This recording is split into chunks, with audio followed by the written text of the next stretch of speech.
Във Варна недоволните затвориха няколко централни кръстовища. Вечерта премина с мотошествие, засилено полицейско присъствие по улиците на морската столица. По информация на Нова, един човек е задържан за нарушаване на обществения ред заради хвърляне на пиратки. Целта е цялостният живот на България да се подобри. Да махнем парламента. Да намалят цените на горивата. Основното е най-това. Протестиращи от Перник за втори ден затвориха магистрала Люлин и в двете посоки. Недоволните се събраха на паркинг пред една от веригите магазини в града и тръгнаха на протестно автошествие. А резултатът – километрични опашки.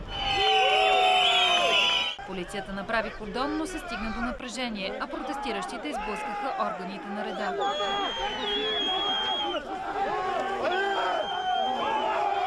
Протестираме против ниските заплати, ниския стандарт на живот.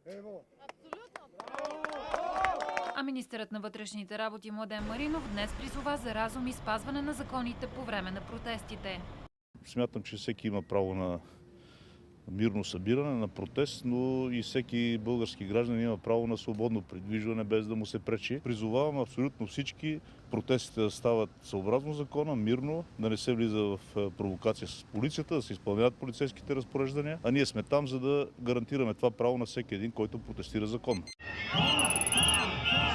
23-ти пореден ден майките на деца с увреждания се събраха под прозорците на властта в столицата. Те блокираха за кратко кръстовището на булевардите Тодор Александров и Мария Луиза и настояха за оставката на вице-премиера Валери Симеонов.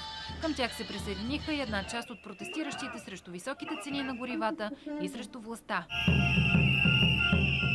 Утре се очаква третото поред автошествие на протестиращите майки на деца с увреждания.